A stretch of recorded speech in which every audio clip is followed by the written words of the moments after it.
With Irish Show. It's a poison. That doesn't help the stress level. No, don't do it. Get a grip. This stupid video I just showed you. I almost stroked out and died over it. You're watching a different show. You donkey. You ain't a captain of nothing but a sinking ship. Don't do this to me, Harry. The Ohio State. It's Ohio State. What do you mean, the? 312-988-15. Hello? You tell Johnny all you've heard and seen. Sometimes it's good to just yell about football. Yeah, that's right. That's right. Welcome back to the Irish Football Depression Hotline.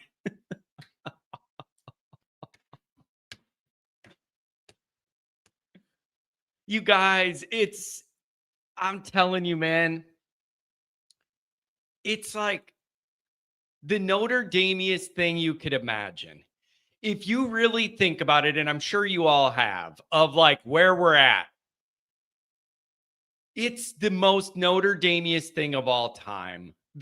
Just all of it, just in the setup and like how you finally got some belief and some trust and some credibility. Like after last year, you finally got that.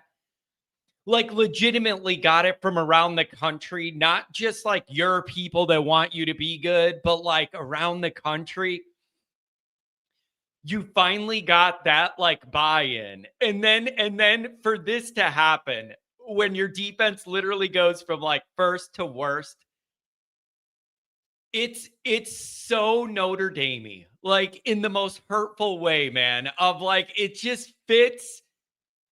It just fits like the last 30 years of my Notre Dame life. It just fits right in there, man. And it just hurts. It stings, man. It's just tough. It's just tough. Mikey Pulls, ND is on pace to go 0-12. By the math, you ain't wrong, Mikey. You ain't wrong. So this is these are just tough times, man, and there's no way out but winning. Like that's the other thing. When you look at where this is all at and the vibes and how everyone is feeling and thinking about it, you can't let 0-2 turn into 0-3 and 0-4. Or you can't let like 1-2 turn into 1-3 when you go to Arkansas. Like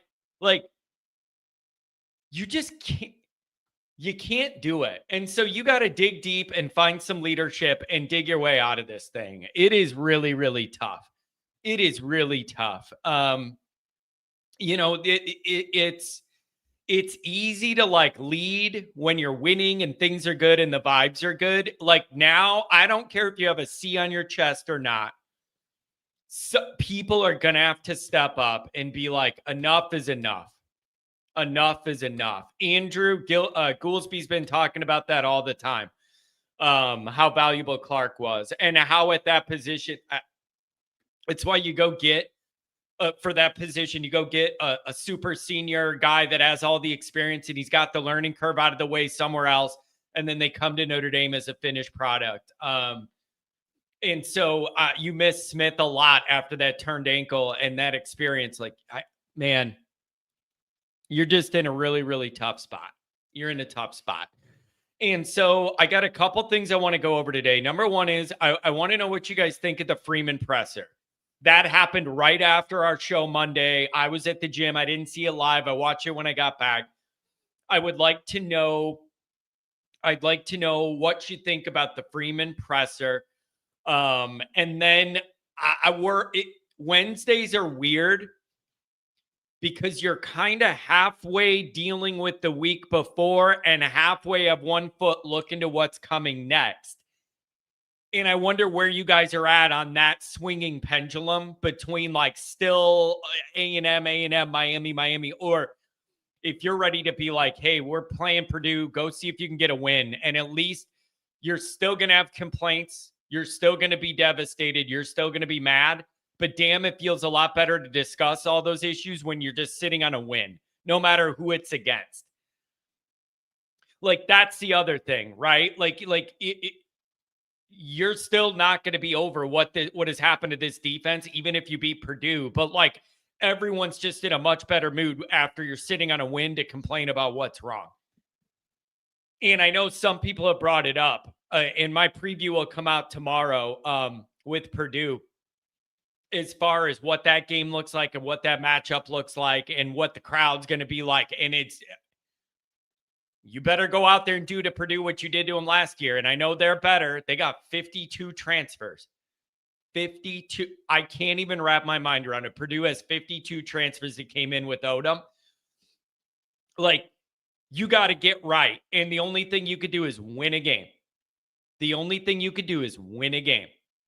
And you'll still have complaints, and it ain't going to be perfect. But you'll be in a better mood complaining about everything after you get off the schneid. I'm telling you, I mean, I'm sick of this. The last 3 Notre Dame games we've done a post-game show have been brutal losses. The championship game and these two, like, man, we need to turn the tide here. Not the Alabama tide, our tide. We need to turn it. It is tough. It is tough. Got to focus on Purdue and getting better. Yeah, it's you have to. And so I want to know what you think of the Freeman presser and what you took away from it. I felt like Marcus was kind of trying to tell you things, but couldn't really tell you things. Tough spot to be in. John, I'm sick of you saying the same thing after every loss. Trust me. I'm sick of having to say the same thing after every loss. The Purdue game's going to be a shootout. If it's a shootout against Purdue, man, can you even imagine? Just, 312-988-15. Dial it up. I'll do the introduction, the chats, and we'll get into your calls. If you're on hold, you're going to be on the air. So thanks for being here. As always, you can find the program. Now Johnny's listening to pressers. Yeah, I wanted to see what questions were going to be asked, and I wanted to see what I wanted to see how Freeman handled it. I wanted to see how the media handled it, what angle he would take. Really, really tough spot to be in for everybody in that room. It's tough. As always, you can find the program on YouTube. Do it. Subscribe if you haven't yet. Appreciate it very much. You guys. Hit subscribe, give the video a thumbs up, notifications on, you don't miss nothing. Twitter, search bar, always Irish, always Irish Inc. Emails, always irishnd@gmail.com. A lot of people are getting their frustrations out, sending me dissertations about what needs to change. Feel free, man. Feel free. Shoot the emails. If it makes you feel better to write it all out, feel free and do it.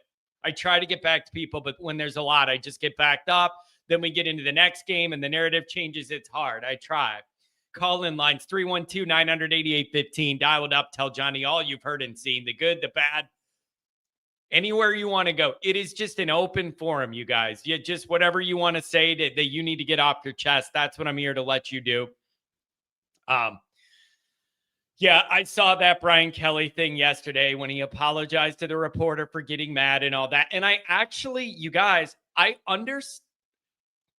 don't think Kelly was wrong in his initial feeling of being frustrated that they won a tough SEC game against a team that beat them last year.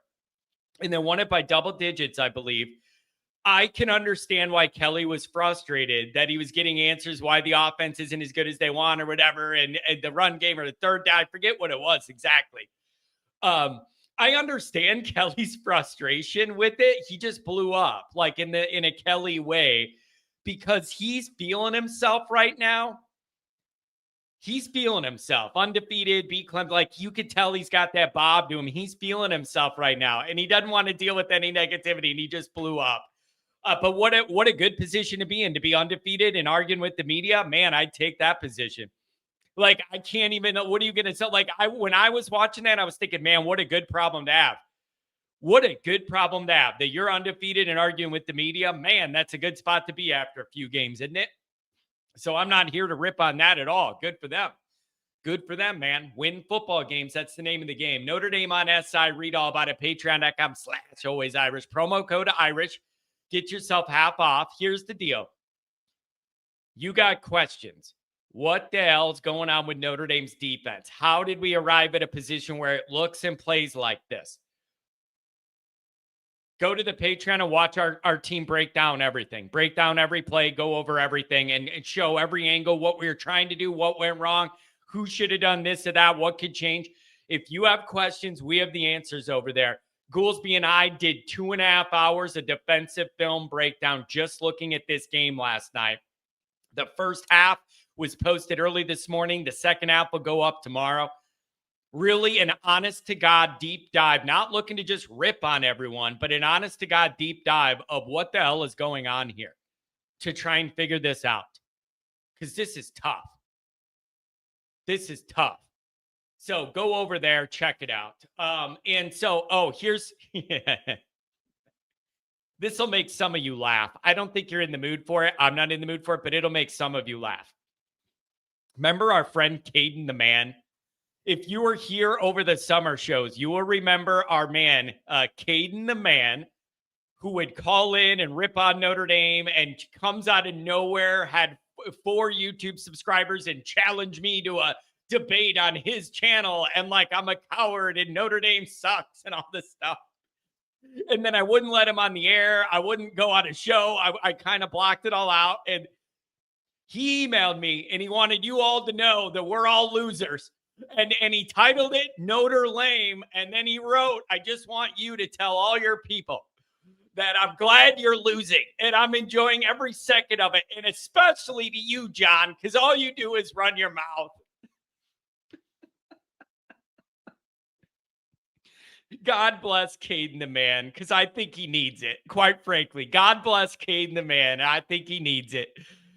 It's just, I laughed. I wasn't even mad. I laughed. Like, I get the troll emails all the time, even from our own people. I get the troll emails.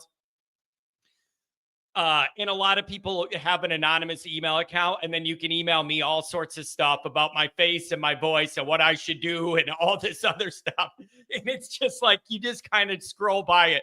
I read every second of Caden's. It just said Notre Lame, and I see Caden on there.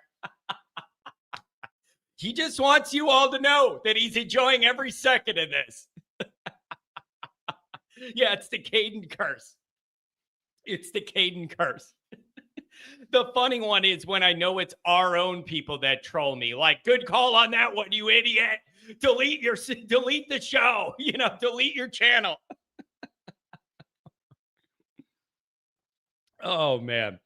How are we so sure things would be different with Al? Well, for number one, here's my answer to that, SPF. My honest answer to that is when you watch the film and you look at like the breakdown and the deep dive of the film, whatever, and you go over it, right? There's so much confusion, obvious confusion from whatever they changed. Whatever Ash changed from what Golden had the defense doing, there is obvious confusion. Those guys were showing on the film.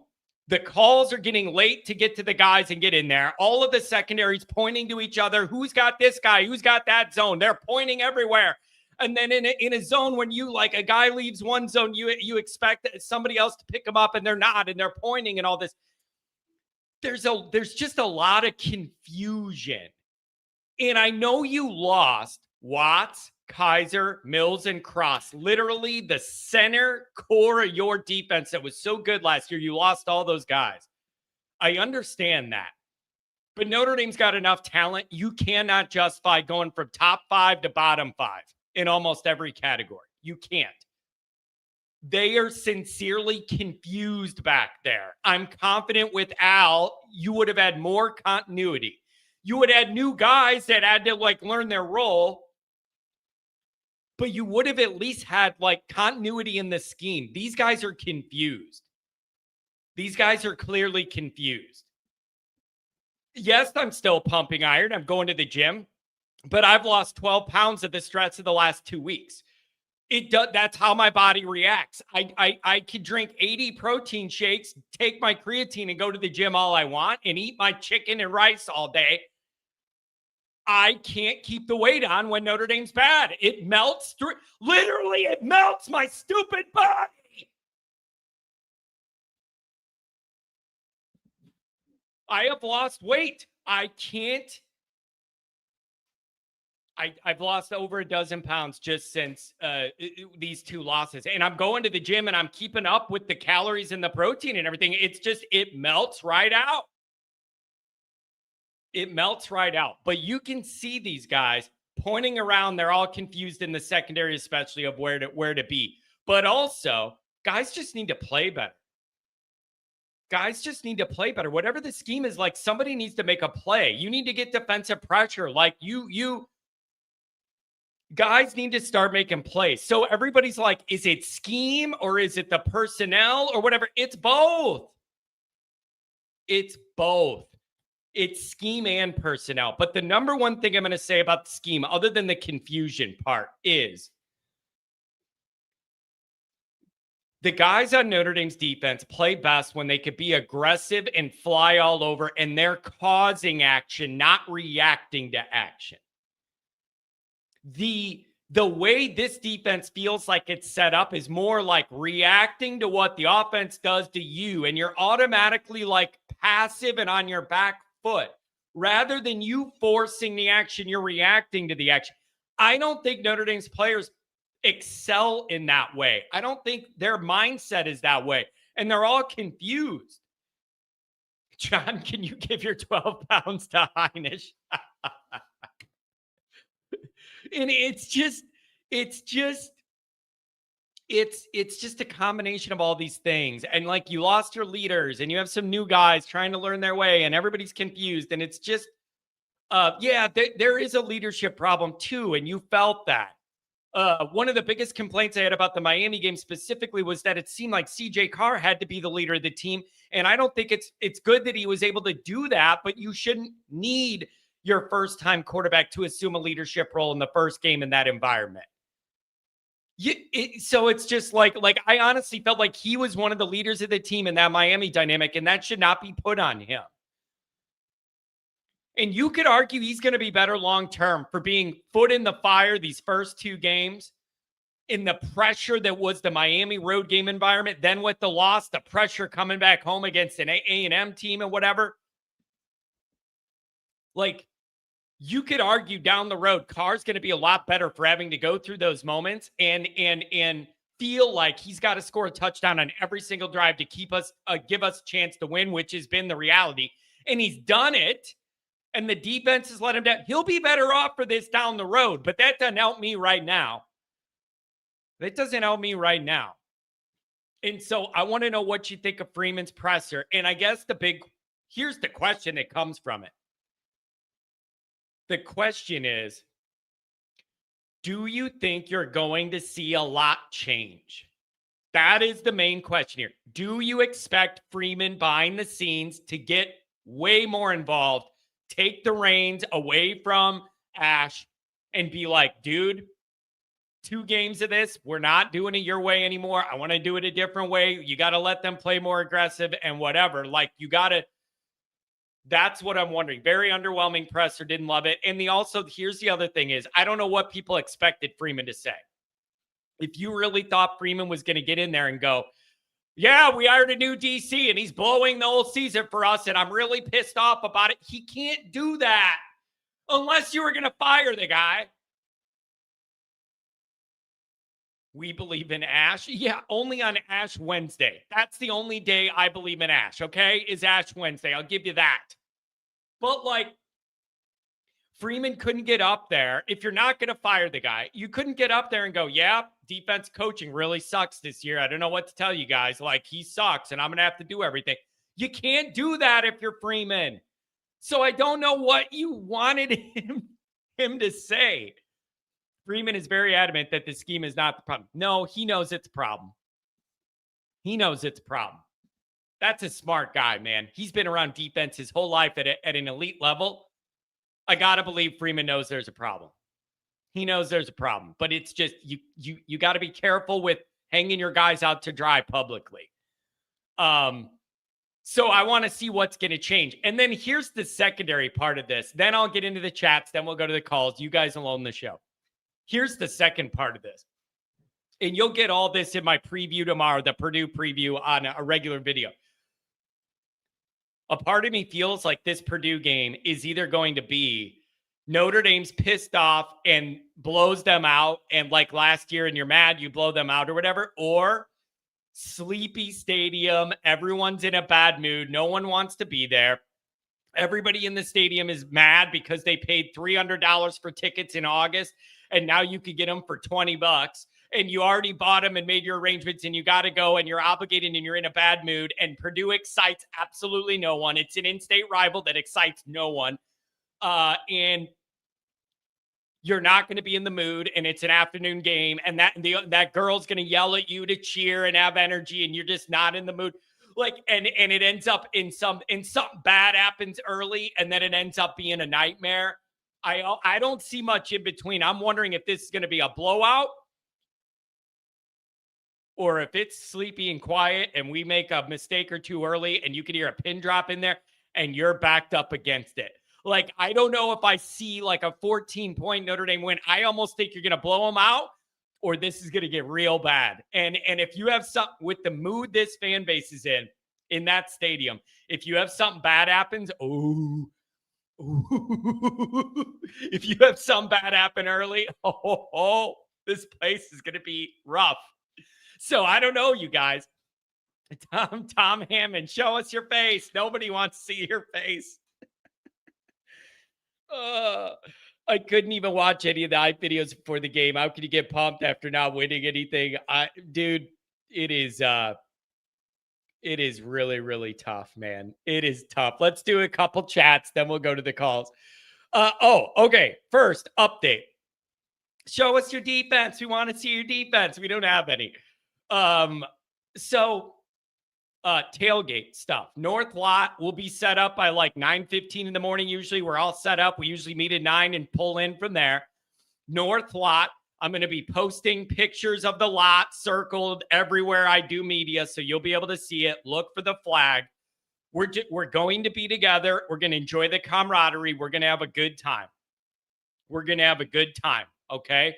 And so that's what we're going to do. We're all going to be together and we'll drink our beer and hug each other and get through it together. Okay. Tough circumstances. It's a good time for us all to be together. All right. So that's the deal with that. And then one more thing I want to bring up. This is not going to make you feel better, but it's been on my mind and in my heart. You know, you lost to Ohio State in the title game. And you were devastated and the fan base was crushed and you were hurt and you made that run and you thought you had a chance, whatever, and you lose the game, right? And then the time goes by. And as the time goes by, you kind of like find a way to live with it. You're miserable. You hate it. It was a big missed opportunity. But you learn to live with it because you don't have any other option. And you're miserable, but you live with it. And then you try and say, you know what?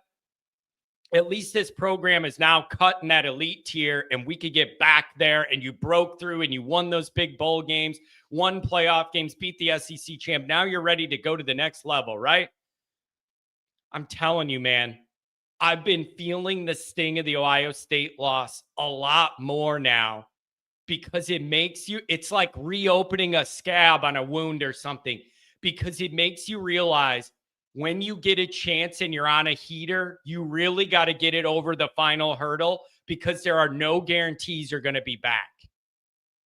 That has been burning me inside ever since this 0-2 start. Man, it's really been hurting. It's really been hurting. And it feels like an open wound revisited. And it does remind you, man, when you get there and you're on a run, you got to finish it off because there are no promises you're going to be back.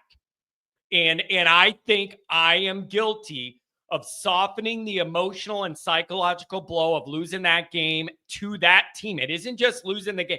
If you lost it to Texas, I'd be devastated, but not in the same way as losing it to Ohio State. That's a different kind of pain.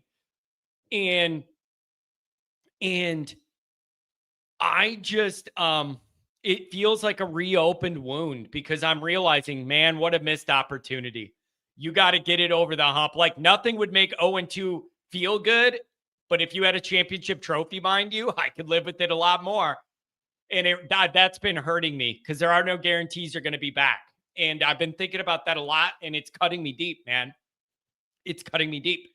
And it really does hurt. And I'm feeling that again. I'm thinking a lot about that Ohio State thing. Somebody said, I'm an Ohio State fan, but do you think losing that championship game as a mental hangover on the team or whatever? I don't know, because a lot of those guys are gone off the team that were a big part of getting us there. A lot of that leadership is gone, which creates another problem, a leadership void, if you will. And then the other one is it might have broken Christian Gray because ever since that Jeremiah Smith last play, Christian Gray's been completely confused and all over the place. Like, if you want to make that argument of like some hangover, like Christian Gray's the perfect example because he's totally lost out there. And it's like, did that break the guy or something? And so I don't know. And I just think Christian Gray is not meant to play defense the way they trying to have him play defense. It just doesn't work. So Freeman's got big decisions to make. Let's do the chats. Then we'll go to the calls. You guys can own the rest of the show. Sly Fox. Can't wait to see you, buddy. I need a hug, bro. Highest ranked 0-2 team in the country. Cheer up, people. Yeah, you're ranked ahead of USC. I tweeted, it's funny that you're ranked ahead of USC and totally humiliating and embarrassing at the exact same time. Martinez, you ready for the tailgate, brother? Oh, I'm ready, man. I got a little something to give you to bring home, too. A little gift for you, man, for your loyalty. C. Jones. What would Nick Saban have done if his defense started like that after 2 games? Take it over. It's all better look very different. Here's the other thing you could run into against Purdue as well. They're not going to be as bad as they were last year. They're just not. They're not going to be. They're going to be better than that.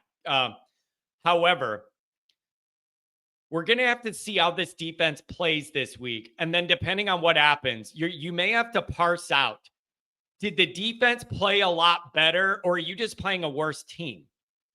Do you understand what I'm saying? There's a trap there where you could it could look better and you're not giving up 1,000,000 yards and points, but it may not be because you're better. It might just be because Purdue doesn't have the talent of Miami and Texas A&M. And that is fool's gold that you're going to fall for, feel better for a week. And then you may go to Arkansas at noon and have a problem again. So do you get what I'm saying? There's a trap door there where it's like, it could all look better against Purdue, but not because you're better, because they're worse. So this is just, it's not where you want to be. The Al Golden defense has been burnt to ashes. Maybe if somebody brings a 20-foot drum to the tailgate, that would cheer John up. Yeah, everybody knows my raging distaste for the world's biggest drum and that stupid drum. And they were mad they couldn't bring it down the tunnel because it doesn't fit through the visitor's entrance and all that.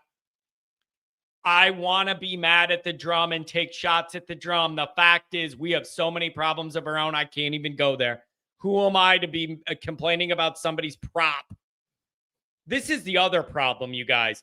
You can't turn a defense from first to worst and have a name like Ash because it rhymes with too many other things. Chris Trash. 80s guy. It's a bad last name to have a bad defense because it just makes it easy. The 80s guy.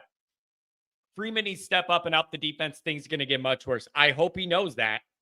Tom Sampson wrote an article. If Freeman doesn't do something about the defense, there will be another job on the line. Are we assuming, is that Freeman's? I'm assuming you mean not just Ash, but Freeman as well. Well, then I'll tell you what you do then. I had this thought. I literally had this fleeting thought. If something like that ever happened, you know what you do? Do you go to Dabo? Did you see Dabo the other day? If you want to fire me, all I've done is win here. If this isn't good enough and you want to fire me, go for it. And he even said, I'm a young guy. I wouldn't quit coaching. I'll go somewhere else. I'm a winner. And if you don't want me here and you want to let me go and I'm not good enough for Clemson, fine. You can bring Dabo in here and all of his religious and Christianity stuff that drives some people nuts fits right in at Notre Dame. I'm just throwing it out there. I'm just throwing it out there. All of his Christian thing, when he goes down that path, it could fit right in Notre Dame. But he was saying, you guys sick of me? You're sick of winning? We've won the ACC 8 out of 10 years, made the playoff all these years, couple championships. That's not good enough. Fire me. I'll go somewhere else. I'll start a fire Ryan Poles chant. It is flipping to the Bears. It is unfathomable to me that you extended Ryan Poles through 2029 when he has accomplished literally nothing on the field. Nothing. The team isn't good. They're not competitive. They're not a playoff team. The draft picks he's drafted, not one of them is a Pro Bowler, not even a backup Pro Bowler that gets in when the first guy says, I don't want to do it. He has literally accomplished nothing, and that organization rewarded him with an extension through 2029.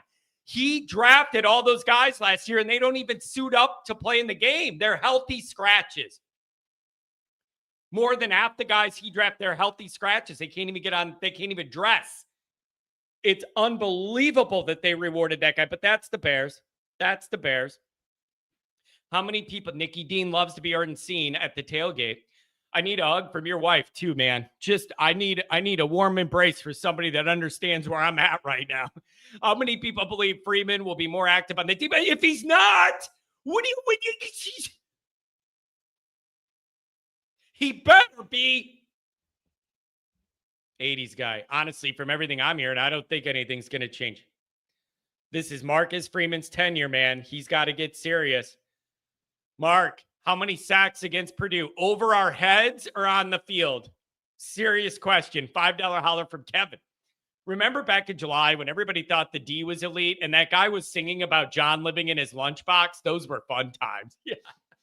Johnny in my lunchbox at work. Now it's Johnny on the couch at the counselor's office.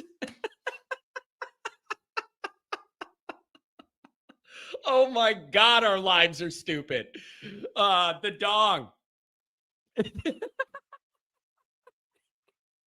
The kids at the tailgate are going to be off to the side wondering why all the adults are crying.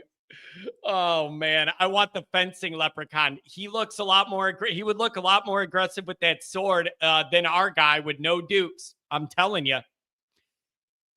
I know there's no correlation between the logo switch and the way the team plays, but I admit when you start 0-2 and do it the way we do, and then I got to see Freeman with that cartoon logo on, it makes it worse. It makes it worse. The second you decided to get away from the aggressive, angry, fighting leprechaun, you have no fight. And you on defense and you do nothing, it bothers me. It shouldn't. I'm 40. I should understand this is a marketing ploy to sell merch. I don't care. I don't like it. I hate it.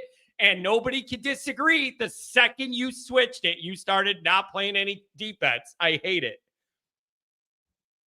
Jay Carr, John's daughter needs all the peace she could get before taking over the family business. God bless her.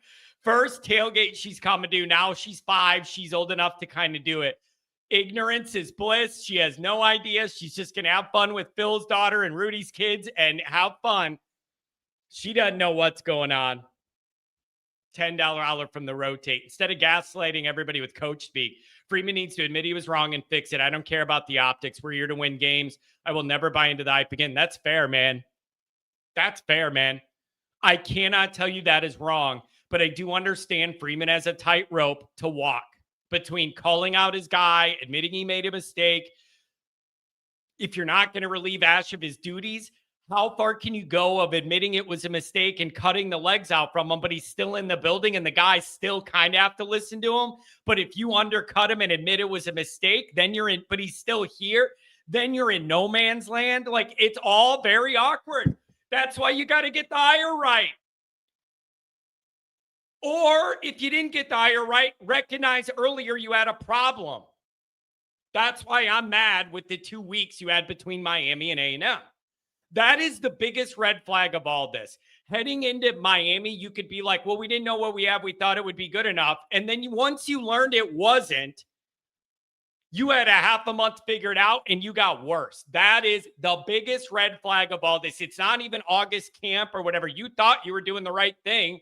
Once you realize you were dead wrong, you had 2 weeks figured out and you made it worse. I don't understand that part of the equation. Did you double down on everything that didn't work? That part is really burning me deep, man. It is burning me. $5 holler from Brendan. John, serious question. If the defense giving up 30 plus points a game, how far do you think Freeman would step in? At what point? It's such a bad position to be in year 4. It's Freeman's tenure. It's his career. He's the head guy. He made the hire. How do you navigate that? Because you just can't let this fall apart. So you got to see. Let's see what happens against Purdue. Maybe maybe you just need a game where you're not that good on defense, but they just don't have the talent to beat you, and you gain confidence that way. And maybe the guys play better from there. I don't know. Freeman's got himself in a tough spot. Ski foot, super sticker. Thanks, brother. $5 holler from the dong. Do you think Al Golden sees this defense and it pisses him off, or happy because it makes him look better? I think it's out of sight, out of mind, honestly. It's busy enough with what he's doing. $20 holler from Josh. See you Saturday, I guess. I guess we should have waited to buy Purdue tickets. Yeah, I got an extra parking pass after StubHub sent me the wrong ones, and I didn't know if I was going to get the right ones. I went and bought one, just a backup one, just in case, so I could at least get one vehicle in there if StubHub ripped me off. But they made it right, but they sent me the wrong passes after I paid in August a lot of money for these. I paid 1/3 of what I paid in August to get a North Lot parking pass a few days ago. 1/3 the cost. You're talking the difference between 100 and 300 and change. Losing is expensive, folks. $20 holler from Rick. Back on the Irish fan bandwagon. Still enjoy the show. Good times and bad. Aggie and Irish need to be each other's biggest fans to max out the season. Beat Purdue. Rick, I appreciate you, bro. I appreciate you, bro. I really do. And I just, man, this is such a bad spot to be in. Freeman's got himself in it, man. This is a bad place. Part that worries me the most, John, is the part where he says it's not the plays, it's the execution. When it comes to the defense, that's putting the blame on the players. I refuse to believe that in the recesses of that guy's football mind, he fully believes that. I refuse to accept it. But I don't think he feels like he could take a shot at his DC publicly. I don't think he feels like he could do it. So it's a real struggle. Okay. So we'll do the ad read for the break, and then the rest of the show will be your calls. If you're on hold, you're going to be on the air, and we'll get you guys in and out. If you're like me, you've seen inflation eat away at your precious savings and watch the markets go unpredictably wild. This made me look into other ways to gain stable wealth over time. With that in mind, through the Always Irish community, I've been introduced to 7K Metals. 7K is helping everyday people like you and I gain access to real gold and silver, not stocks or paper promises, tangible assets. I've been able to consistently build a portfolio of gold and silver month after month without having to be an expert at all. You can simply sign up and start adding gold and silver to your portfolio every month, which is exactly what I do. I set it up, let it run, and have a little fun. It's about creating stable wealth through gold and silver. I believe in 7K so much, I decided to join as a full member. You get education, wholesale pricing that cannot be beat, easy purchasing, and cash outs with the Sound Money wallet. So if you're ready to take control of your financial future, visit my personal website, alwaysirishgold.com, via the link in the description or the QR code on the screen. You trust me, I trust 7K. Why not join today? This is not a membership, it's a movement. Yeah, look at this. StubHub says high demand for Purdue tickets. Yeah, there's a high demand of people trying to sell them so they don't have to go to the game. There's a high demand of people selling them, and they're just going to accept a loss to not have to go. Now, wait. Oh, God, callers, I'm getting to you, but I got to address this. But, okay, so you're saying you can't take a shot at the coach, but you take a shot at the players. Now, really honestly think about this, though. anytime a coach loses a game, they get up at the podium in the post game and go, execution, we got to execute better. That is a very, very common thing everyone accepts. You don't ever see, yeah, I have a problem with one of my coordinators not doing what I need him to do. You don't see, those are very, very, very different things. Anytime a coach loses any game, they get in the podium and talk about the players executing. That's not a new thing, not anything that would raise anybody's alert of like, oh man, he's taking a shot. Saying you need to execute better, every single coach at any level says after a loss. You don't get up there and go, my coordinator's not doing a good job. You got to understand why you can't do that. It's tough. 626, welcome to the show. Good morning. Good morning, John. How are you? I admit I've been better. I'm struggling. I'm struggling with where we're at. Well, you know what? First of all, man, I just like to thank you, dude, because what you do, dude, it takes a lot of courage and a lot of patience. And I know that they you get drawn all the way to your core, bro. But I remember after the call-in, after the Miami game, right after the live call-in on, and you were just frustrated, dude, and the look on your face and all these callers calling, and you were just, they're dropping F-bombs, they're just doing all this, doing all that. But, hey, you sat through it, all the trolls, so props to you, bro, for what you do, man. It's pretty cool. I really do appreciate that. If I want a beer when it goes good, and celebrate and everybody wants to donate money and they're happy and everything, I have an obligation to be here when things go bad and be the sounding board as well.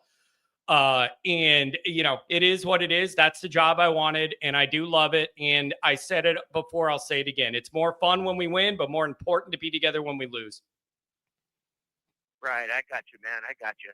Well, as far as the presser, which you were saying, there's some subliminal messages in there, right? I mean, I really think that Freeman has to realize, without calling his guy out, and, like you guys were saying, that he's not going to admit to doing a bad hire. I really think that he's going to take a bigger role in the defense. I mean, he's got to because, they're just not playing, man. They're not making plays. You've seen some players that were so great last year almost regress, and I don't know if it's because of a lack of execution or what it might be, like he's saying, or just a lack of effort. I mean, seeing Christian Gray just put his shoulder down to try to tackle a guy that's going up the sidelines. I mean, wrap him up, do something. There's three guys that got, there was three of our guys right there, and he burned them all, and it's unbelievable, the lack of effort that I see. And it's a head scratcher when you don't have KVA in the last play of the game to, he's been the most productive player on defense, other than a couple, Leonard Moore.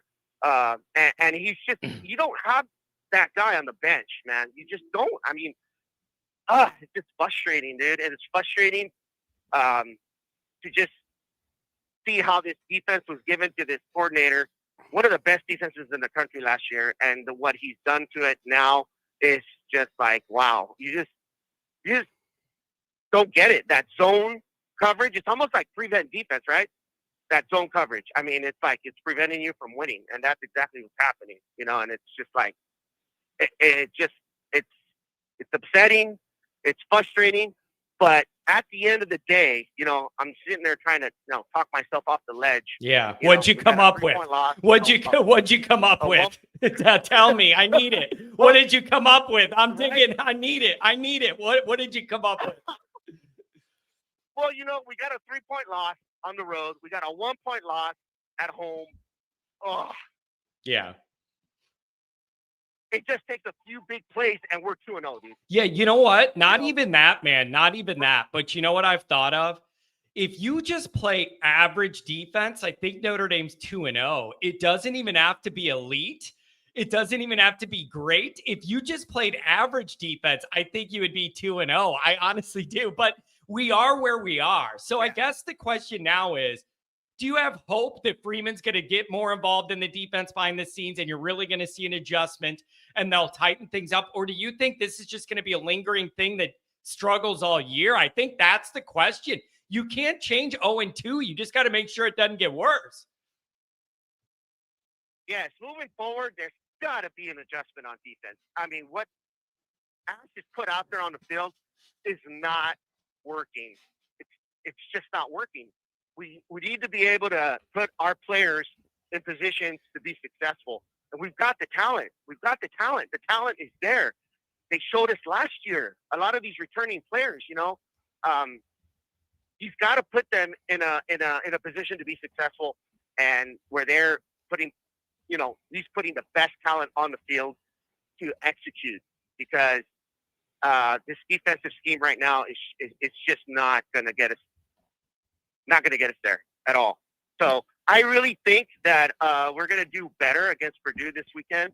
They're going to turn things around and hopefully get some positivity and get a win. You know, I'm going to, you know, bite my nails and see exactly what kind of win it is. But, yeah, you know, a win is a win. And hopefully, you know, we'll turn it around this weekend. So, hey, I was going to ask you, John, you doing anything for the USC game? Yes, I actually am. And I wasn't really going to announce it and make a big deal and promo it till we get beyond the Purdue tailgate, because that's the one I need to promote now. But I have partnered with the Notre Dame Alumni Club of Orange County in LA, and they're having a big tailgate in one of the quads, and I have partnered with them to put it on with them. So it is going to be a combined tailgate in the quad, one of those big white tents I think the university sets up in the quad there. So not like in the parking lot, but like in the actual area. So I'm going to partner with them, and we're going to have a good time. Okay. Yep. Yeah, I'm trying to see if I can get down there, because all of our people are invited for free. We have Portillo's catered, full bar. I think they're having a DJ, and it's all of our people are invited for free. Oh, wow. That's awesome, man. Awesome. Yeah, I'm trying to see if I can get down there, because, you know, it might be the last game in Notre Dame for USC. Yeah, I want to see in a while, right? If they don't renew the contract. But so, yeah, I'm trying to see if I can get down there. But just to end on a couple positive things, that the offense is looking good, dude.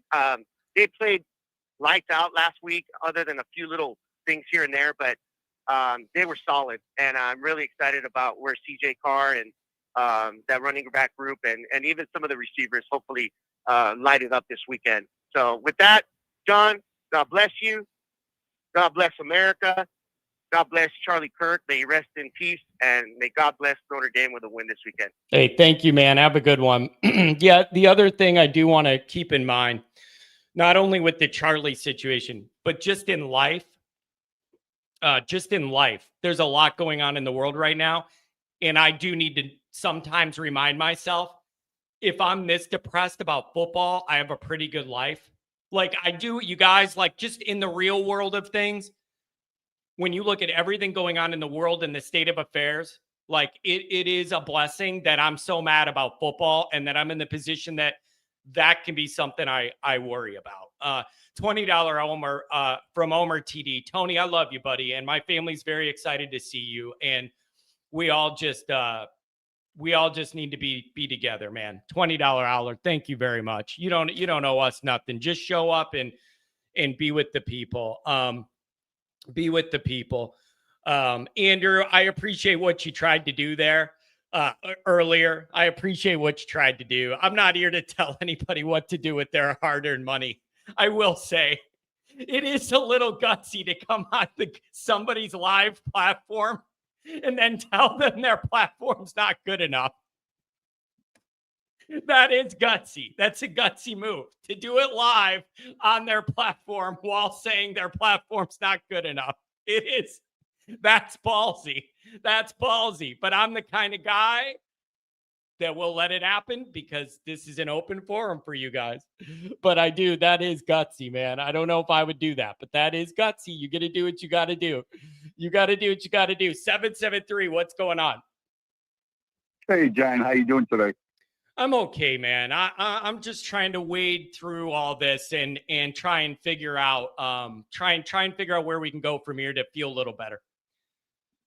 All right. Here's what I'll do, through my experience playing football. I just want to hit on a couple of the things defensively, what to look for and where the problems are at. First of all, the execution thing. You know me, I respect Marcus. I play defense. That's why I'm behind Marcus, is because he's a defensive coordinator, played defense. I think there's 4 defensive coordinators that have head coaching jobs in college.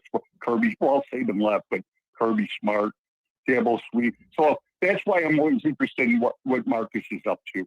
But the comments, it bothers me. I know he can't be honest at these press conferences. You can't come out and say exactly what's going on because you hurt people's feelings. But the word execution, John, you can watch a press conference if the team wins by 3 touchdowns. The coach will still use the word execution. And what he'll say is, we're going to take the win. We're going to celebrate today. But on Tuesday, we'll get back to work when we get back to it, and we're going to work on our execution.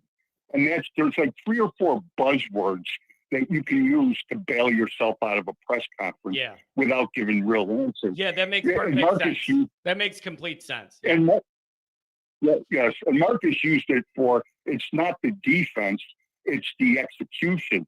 Now, if I was there, I would have raised my hand and said, that's true, Marcus. It was the execution, but it's because you put in a new defense is the reason they're not executing. Yeah. Put in last year's defense, and we'll see how the execution goes. Okay, so let me ask you, do you see what a lot of people see, that there's like confusion, especially on the back end, and like they're kind of just don't know where to go and don't have confidence in what they're doing and who's doing what, and then you're reacting rather than just playing, and like it all just feels like there's confusion going on out there. Yeah, and that's exactly getting back to what Marcus is saying about the execution. Well, they put in a new defense. Okay, they said they weren't going to change the defense, which, if you remember, I had a comment last year where they're going to change the defense. Everybody got upset. Oh, I don't care how many years that guy played. Why would you change the number 4 overall defense in college football? Because when a coach comes in, he doesn't know Golden's defense. Okay, he doesn't know all the intricacies of Golden's defense, of when to call what, blah, blah, blah, blah, blah, blah. Coaches always go back to what they know. I mean, everybody goes back to what they know. So what he had to change the defense if he was going to take the job, because he wants to put in what he knows. That's one reason. The second reason is ego. If he comes in there and says, fellas, what a horrible loss. Golden might have been the best defensive coach in college football. So I'm here to babysit Al Golden's defense. Well, the message that sends to the guys are, well, then why didn't you just hire Mickens? Give Mickens the job then. He play. I mean, he coached under Al Golden. Just hand the job over to Mickens. So he was forced to put in what he wanted to put in, just on the circumstances away from the field. He has to put his fingerprints on it, or else the fellas aren't going to buy into him. And I knew that when they didn't give the job to Mickens, I knew that the ship was sinking, because I'm like, if you're really not going to change Al Golden's defense, then just give him the job. He's been coaching under him for 3 or 4 years. Why are you going to get another guy? And that's how I knew the ship was sinking. You got any questions about that? Yeah. So I guess my question is, what do you do moving forward to try and get this in a better place where you could collect some wins? Like what do you do? Is it literally Marcus getting hands-on behind the scenes and telling Ash, I don't care what you want to do, I'm the boss, we're going to do things differently? Or do you just hope the guys learn the scheme better and get more comfortable in it as weeks go by? Like, what do you do from here? Because you can't let 0-2 turn into 0-3 or 0-4. So what do you do?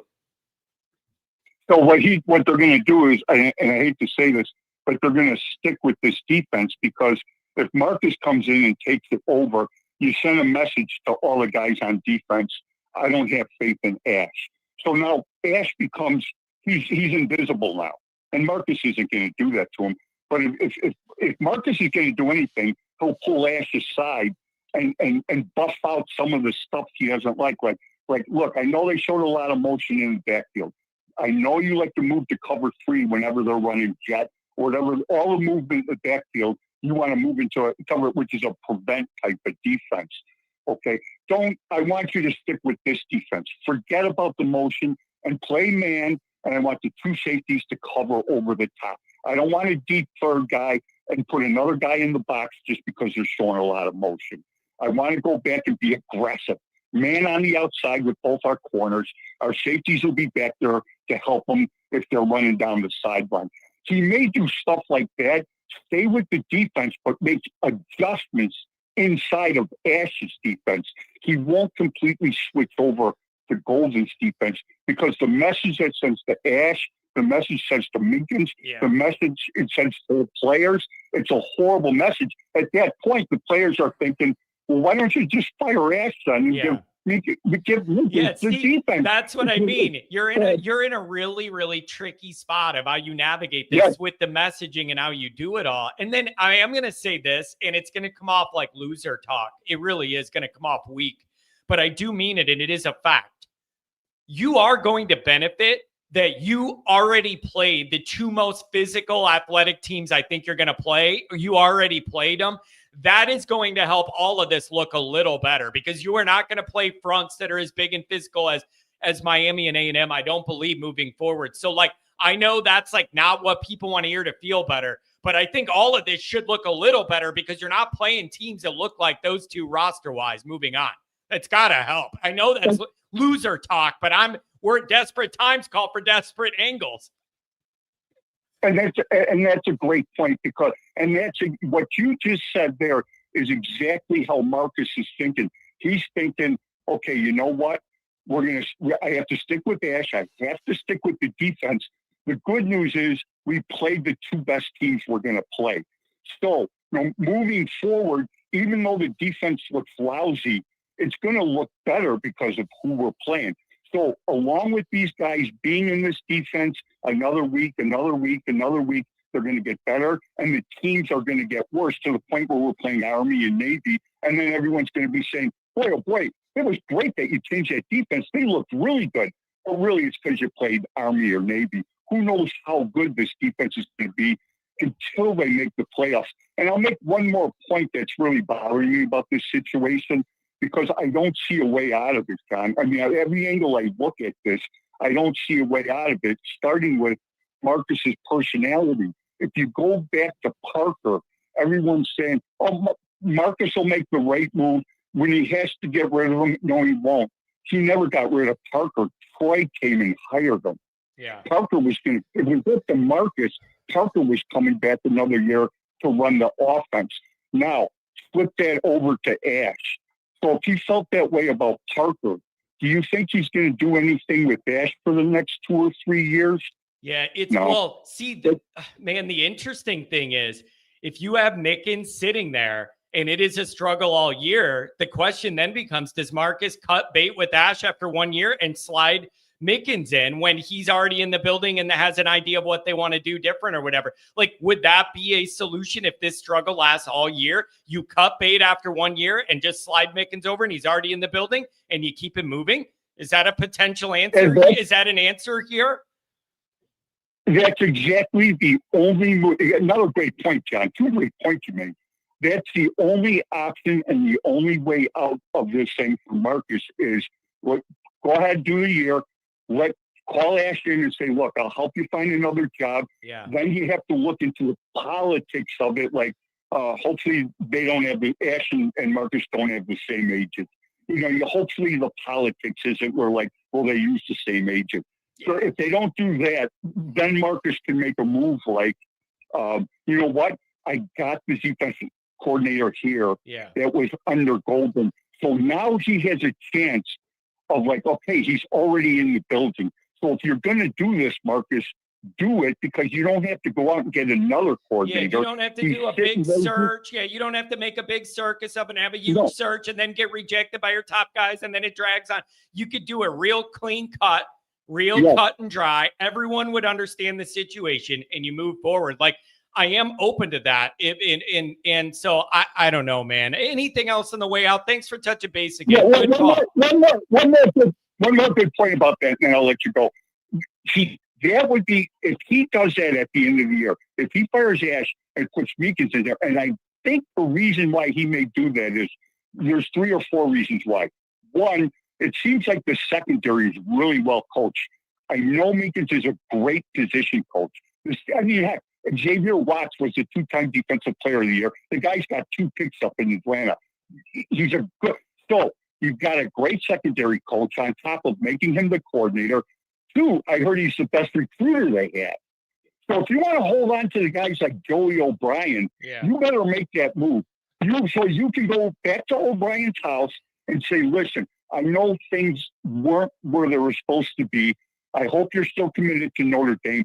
And we're going to make Meekins, who's been recruiting you, who is your secondary coach, we're going to make him the defensive coordinator. At least that'll lock in all the defensive guys. And I think you'll still have a really good recruiting class. Yeah, man.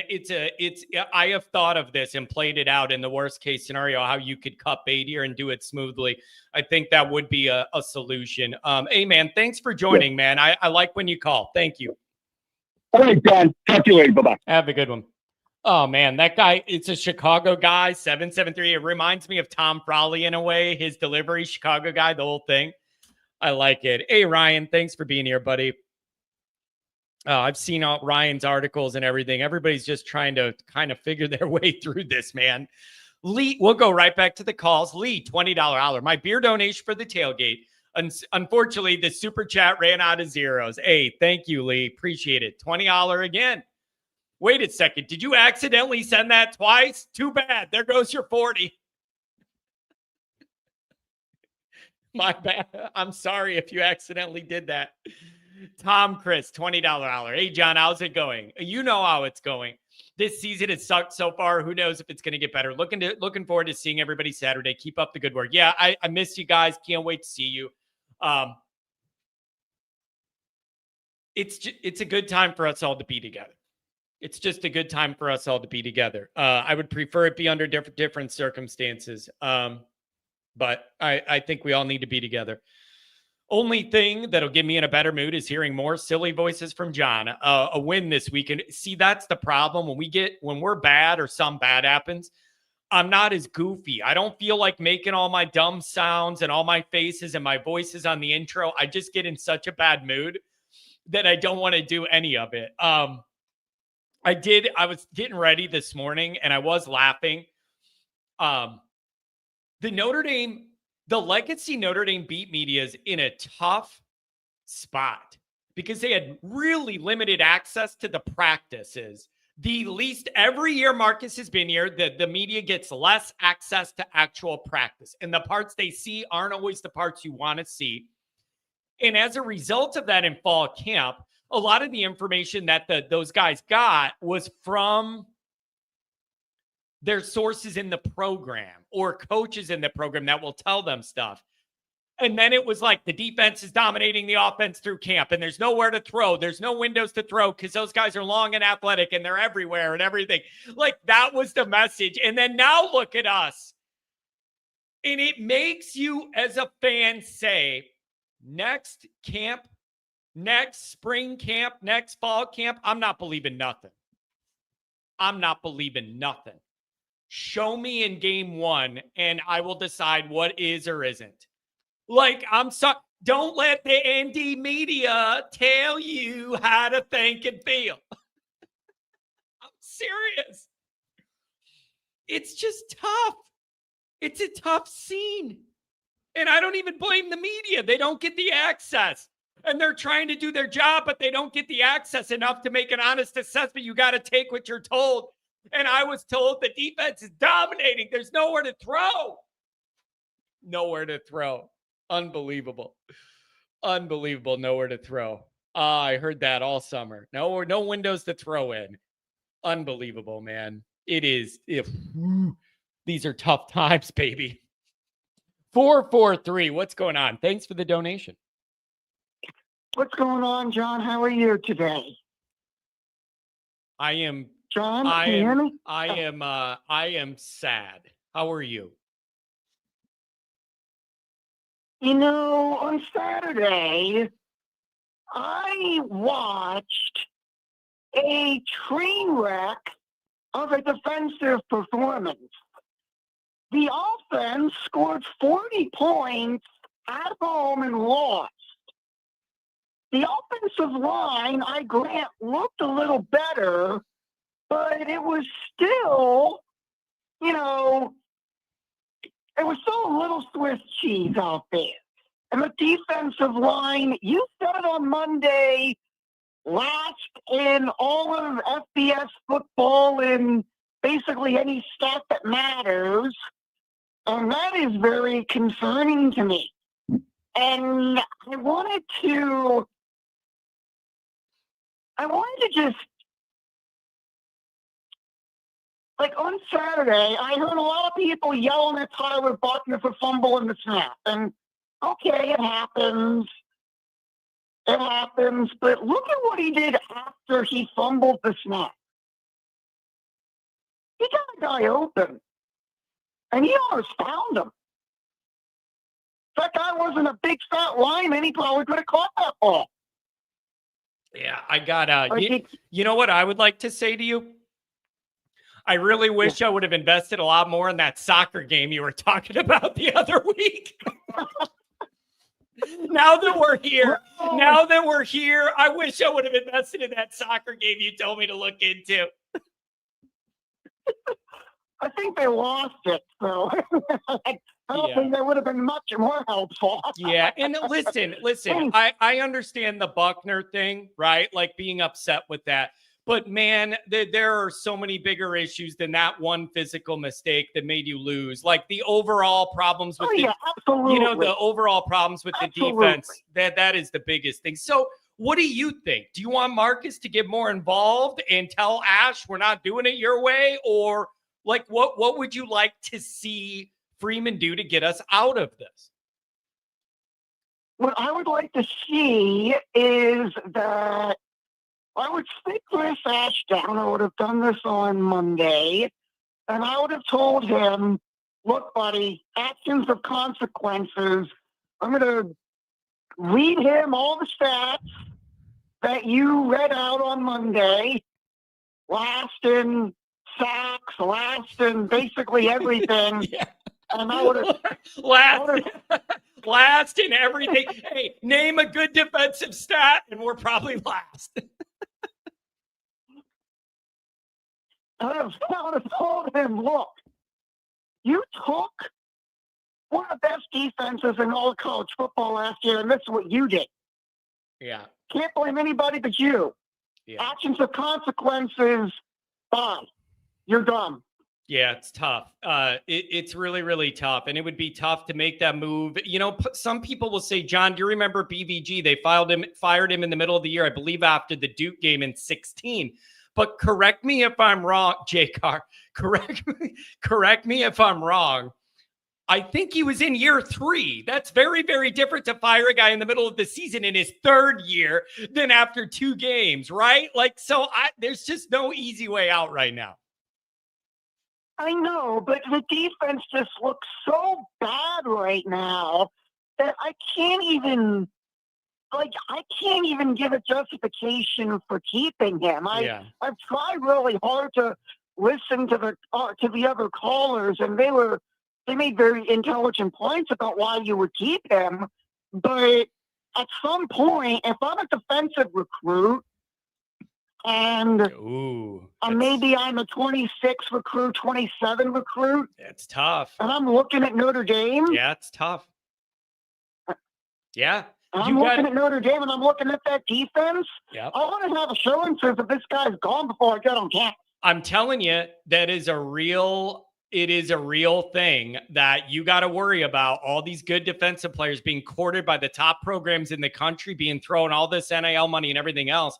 It is a fair question to say, what if they sit there and look at this and go, I don't want to play in this. I'm not excited to play in this. Like, I couldn't blame you. That's an overarching picture. And then let's flip it to the offense before I let you go. What do you think of CJ Carr so far? I feel like the offensive line took steps forward in the second game. They're not perfect, but they took steps forward. What do you make of young CJ Carr trying to navigate these very difficult surroundings where he's getting not a lot of help? Well, he made a lot of very good throws and very good decisions. He's still classified as a freshman, right? Yeah, red shirt freshman, right? Yeah, Right. after last year. Yeah, so he's gonna make some mistakes. He's gonna make some mistakes. I tell you what, the one thing that the grounding penalty, Todd Blackwood said it on broadcast, that was not his fault. The receiver didn't run the screen route, and he thought the receiver was going to run the screen route, so he just threw it to where he thought the receiver was going to be, and it's grounding because it didn't go past the line. Yeah, it's because screen passes aren't really supposed to. it's tough. It's tough out there, but I do. But of course, Go ahead. Hold on. The receivers. So sorry, John. The receivers have got to catch the balls that are thrown their way. I saw at least 2 dropped passes in that game that could have been caught and would have given us a lot of an easier time in there. But the offensive mistakes are small potatoes. Yeah. The offense scored 40 points. Yeah, you should never lose. You should never. You should never. And what is it? 33, and you got a block punt for a touchdown too at home. You should never lose any football game you ever play at home under those conditions. Hey, thank you very much for the donation. I appreciate it, and I hope we win for you on the football field and the soccer field and whatever. Well, Johnny, hold on, Johnny. This Saturday is my birthday. Can Notre Dame put an 80 marker on Purdue for my birthday? Congratulations. Congratulations. 80? You're going to be 80? For real? No, I'm not going to be 80. I thought you were trying to match your age. To score 80 points. I thought you were trying to match your birthday with the number of points we scored. I was going to say, you don't sound 80. I was going to say, you don't sound 80. Score 32 points to match. If the Irish score 32 points to match my birthday, I'm going to be really frightened. Because if we can put 40 up on A&M and can only put 32 up on Purdue, something's wrong.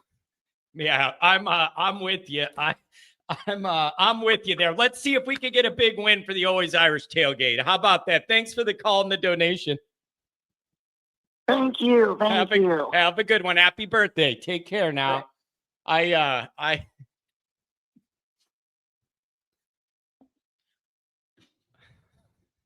We have a good time here.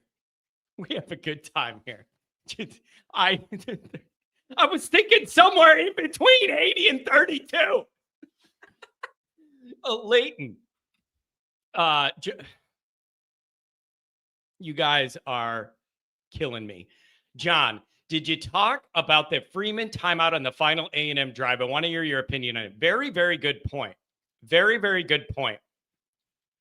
You could argue that in that situation, you want them to get up there and be all panicked in 4th down or whatever. Now, the question is, do you remember, did they have any timeouts left?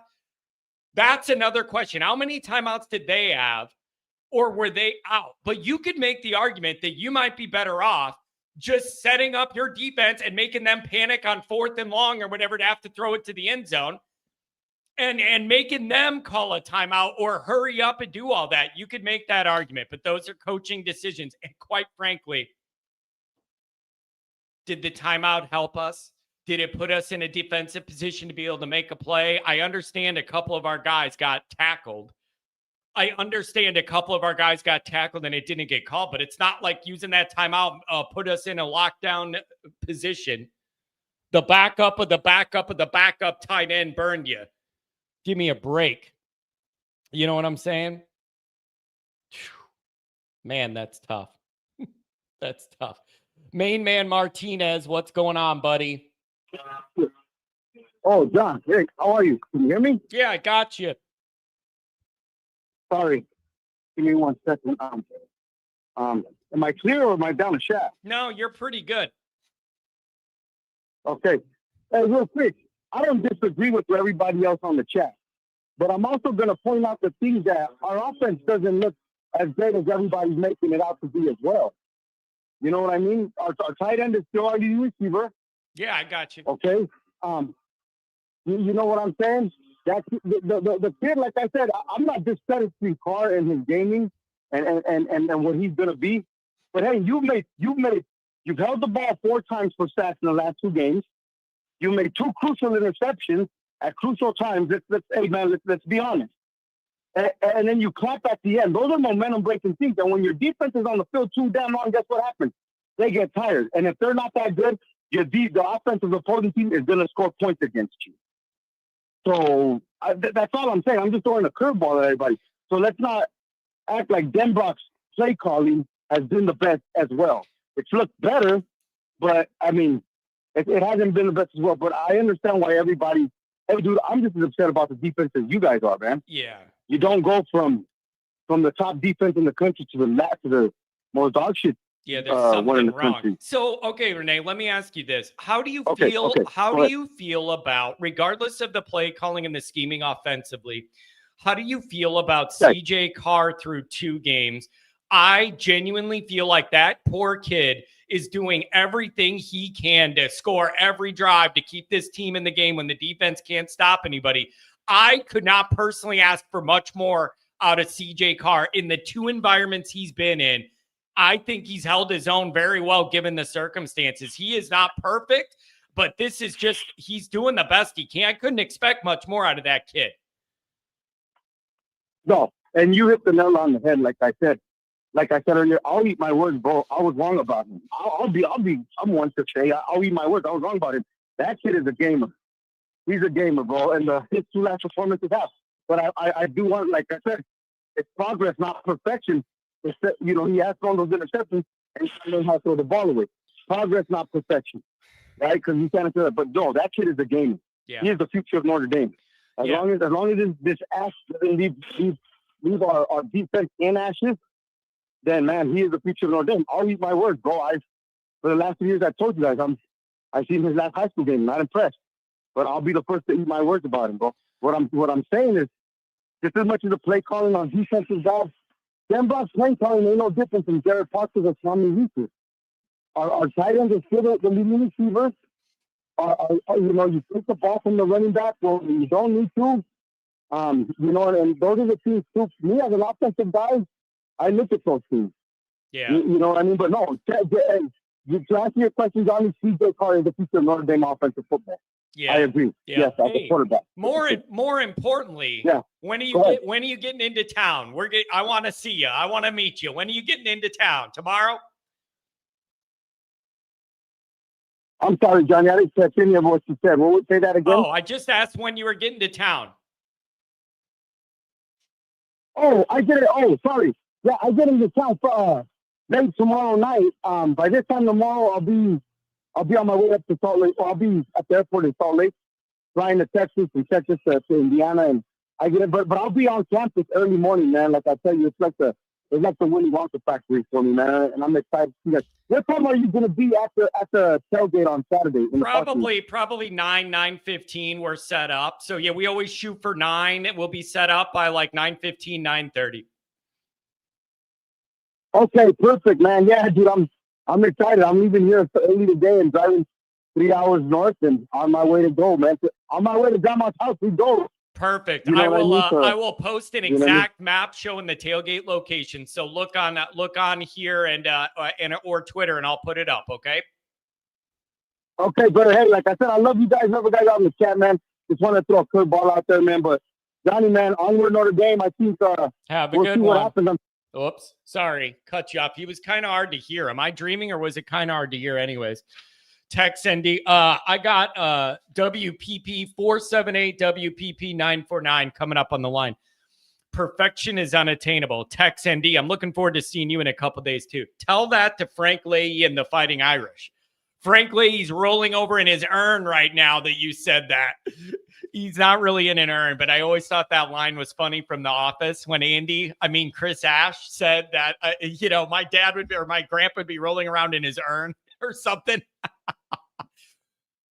Anyways, I mean, under Leahy, they went what 4 years where they never lost a game, and I believe the stat is they were also never losing in a game over a 4-year rolling time. And you got to forget, in the middle of his tenure, Frank Leahy left to go into World War II. So it's quite unbelievable. When you talk about perfection isn't attainable, I think Frank Leahy would like to have a word. 4 years not losing a game, unbelievable stretch, and it literally killed the guy early. Like literally, Frank Leahy's body shut down because he got so anxious and upset when Notre Dame wasn't perfect. It took decades off his life. And I love the man. That is why he is my favorite Notre Dame personality of all time. He loved it so much it took decades off his life. It wasn't just a job to him. I love that man. Genuinely. 478 and then WPP. What's going on? 478. Hey, Don. I have to say it's impressive how even keeled and positive you are throughout all of this. I don't feel like I've been that positive. I don't feel like I've been that positive, but it's just like we have 10 games left. Like you gotta find some angle to be able to live with this. Yeah, but that is still impressive. Like, especially coming from the Midwest, I think it can be pretty doom and gloom. So I'm impressed by your even keel. The other thing, man, is you got to understand where I live. Everyone around me is a Bears fan and a Notre Dame fan. So when you double up on the 0-4, I'm telling you, most of the people I know are super upset, man. It's tough out here in these streets. Exactly. You still somewhat are, even on the after the game, you take the trash talk from opposing fans with. You got to do it. Even keel. You have to. There is no it's impressive. Hey, when we lose and we play bad or whatever, you got to just take it. That's what we deserve. I earned that. When LSU was losing games last year, I was trolling them, and now we're losing and they troll me. That is how the game is played, and I cannot just disappear because things don't go well. This is the game, man. Agree. It's just saying, it's impressive. I don't know if everyone can do it. I can't. Well, thank you. I do admit, the post-game shows after night games when we lose are the toughest of any work I do. Everyone is miserable. It goes to like 1:30 in the morning. Everyone's miserable. Everyone's people drinking. I was going to say half of them are drunk and miserable. Like it is a long counseling night, but that's what I'm here for. That's the job, and you guys deserve a voice. So how do we get out of this? Yeah, you're the DD. You're the DD at the bar. Yeah, exactly. I drive them home emotionally and put them to bed, right? You got it. Okay, yeah. So tell me where you're at with this, man. What do you make of the defense? What do you make of Ash? What do you want Freeman to do? How do you navigate your way out of this if you're the Irish? So, I mean, I look at this from a business perspective, because that's where I'm coming from. And I think Freeman is sort of a CEO coach. Yeah. I think he's not hands-on since the beginning. I mean, he has never, coming from a DC, he wasn't interfering from the beginning. So he sort of has that mentality. Does that need to change? Like, listen, okay, time out. I understand in a perfect world under good conditions, the optimal thing here is for your head coach to be able to have the luxury to be a CEO looking above everything going on and thinking of higher level things as the head coach. In an ideal scenario, I like that CEO thing. I don't know if Freeman has the luxury to operate that way right now. Do you agree or disagree? Oh, fully agree. I mean, and I think in college it's sort of borne out this way. I don't know why the NFL, coaches have more success being play callers and head coach, but it seems like in college that doesn't work. I mean, if you look at even Ryan Day, until he gave up the reins, he was always sort of hitting a wall. Yeah. Same thing with Sark right now. I think he's hitting that same wall. Kiffin even sort of is handing over the reins, but yeah, I mean, going forward, I mean, talk about what the future is. That's a mandate, I believe. Yeah. But going back to sort of the crux of this, I had a sort of a conversation back and forth on Twitter with Timmy Hyde. He had put out a message in the summer, like, who is the team that's going to be in the top 10 to fall unranked, sort of that proverbial thing that always happens. And I said, sadly, I think it's going to be Notre Dame. And at that time, my thought was Ash, his track record is 10 years being fired. I mean, I'm not going to act like I know defense more than Marcus Freeman or anything, but from a business perspective, I've seen it plenty of times where somebody had success younger in their life, got promoted, and they keep living off of that history and getting jobs where it's not proven again. And that just does not work if you're going to be that sort of CEO coach and do that. And I think he was bamboozled or talked into it by Urban Meyer. Like he wasn't even a coach last year. He was a scout for the Jacksonville Jaguars, who's arguably worse than the Chicago Bears. Probably the worst run organization in the NFL, and that's who he's coming from. And he was there because Urban Meyer was a failed coach there as well. So it was a doomed thing, I think, from the beginning. I have a disagreement on the idea. I think that the previous caller, not that clearly the defense changed. I don't think the defense necessarily has to change when you change coordinators, because that's when Nick Saban was at Alabama, everyone said that the offense and defense was Alabama's, and it evolved going from Sark to Kiffin to Tommy to whomever's offense. It's sort of, they put their little nuances into it, but the actual playbook did not change. They mandated the coordinators change their language to the Alabama language. And he was a CEO coach, but also very heavily focused on defense. But also, I think he just kept everything tight and to the very buttoned up, which is, when you're asking going forward, I mean, the only thing that Marcus can do here is become completely anal and micromanage that defense and defensive room. Yeah, I thought about this the other day about the desire to be a CEO type guy and let your coordinators do stuff and you manage the big picture. He's got to get involved, and he's a defensive guy. He's been around good defenses his whole life. He knows what it looks like, and he knows when it's broken. I sincerely hope he said what he needed to say in the presser, to not throw the guy under the bus publicly, but he's very, very heavily involved. And I hope things look different, man. Anything on the offensive side of the ball, I think I like what I've seen from Carr so far. I think he's going to be really good. The O-line's getting a little better. I would like to know any thoughts on that side of the ball too. Yeah, I mean, this guy's a first or two-game starter. Wasn't even able to play last year as a backup because of injury. I texted with my group of ND friends, and it was just everyone saying it's just so ND that you get a competent quarterback for the first time since probably, somebody that is reading defenses, throwing to second levels and going between stuff that we have not seen since Jimmy Clausen. And again, like Jimmy Clausen, then the defense fails. It's just so ND that you can't have. It doesn't even need to be elite defense. If this was just a competent, middle of the pack, you're 2-0. Let's just see. That's the part that that's the part that gets me, man. I don't even look at these two games and say, if you had your elite top 5 defense from last year, you would be 2-0. Yeah, no. If you had average, if you had middle of the road defense, you're 2-0. I'm convinced of it. You middle average. If you were average, not even great or good or elite, you're 2-0. That's all it would take. But that's why it's so frustrating, man. Some years in my Notre Dame life, you just know you don't have the talent to beat certain teams, no matter what you do or what you run or what scheme. It's going to take the other team making 8 mistakes for us to win the game. That is making this way more frustrating because you feel like you have good enough 100%. players that if you were just average, you could win it. Yeah, this is. So I went to Ohio State actually at the same time as Marcus Freeman. I have a lot of Ohio State fans. This man. No, I wore a Notre Dame shirt under my cap and gown, so down to the bone. But I have lots of Ohio State friends, obviously, and they obviously troll, but sort of not. They were saying the same thing about the defense. Now they were talking about Kerry Coombs as defense coordinator. I was like, yeah, he was middle of the road. Yeah. When he was there, Ohio State kept winning because he was just mediocre. That's all Notre Dame has to be, is mediocre. You don't need to be top 5. Yeah, you can be 65th. Exactly.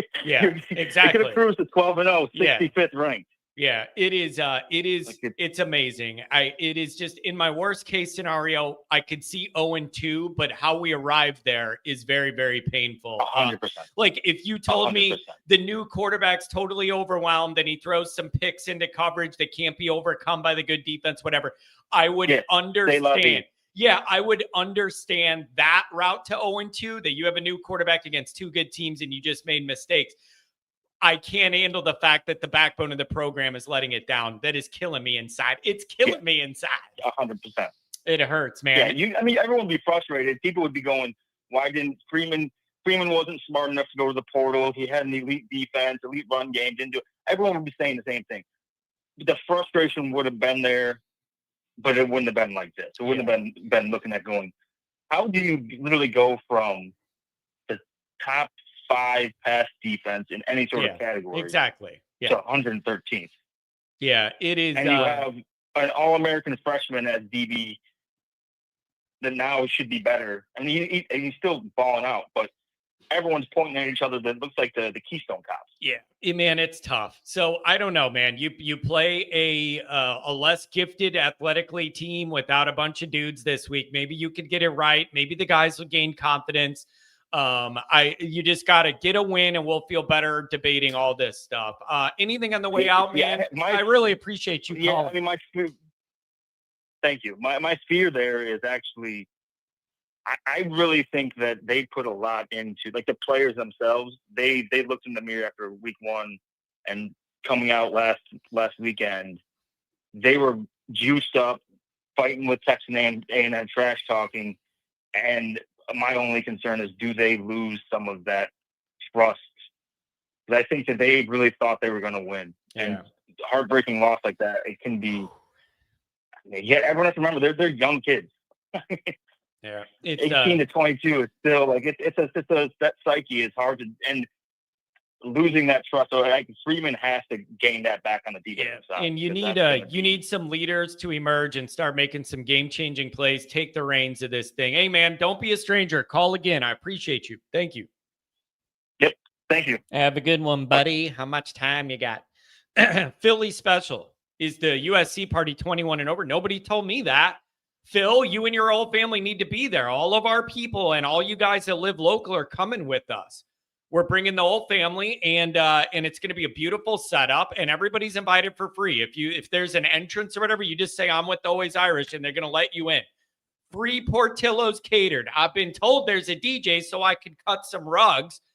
Yeah, I mean, what are you going to be by then? 0-5, and I'll be drinking my Miller Lite at sea walking through the quad. Anyways, nobody told me it's 21 and over, so bring your kid. We're all going there, and absolutely no dunked beefs. Dude, it reminds me of barf. When I go to Portillo's and I see somebody, oh yeah, I need that beef dipped in that juice. They give it to them. It looks like a baby that just came out, wrapped in all that paper. There's liquid dripping everywhere. Mushy, soggy bread. It looks like you regurgitated it and ralphed it up. I hate mushy bread. There's nothing worse in the world other than bad defense than mushy bread. Absolutely disgusting. And it's always leaking everywhere. You got to wear a bib. Disgusting. Disgusting. And you know what else, too? I'm not going to say it. It's mean. I'm going to take the high road. I'm not going to say it. It's mean. But I'm not a dipper guy, man. You don't. I want my bread solid, just like I like my defense. Anyways, you're all invited to the Purdue tailgate and the USC one. And at the USC one, you just say, I'm with John, and you get in for free. Have a good time. WPP, what's going on, brother? Hey, John, it's Pat from West Palm. Thanks for taking the call. No problem, Pat. I would like to know how you're processing where we're at right now.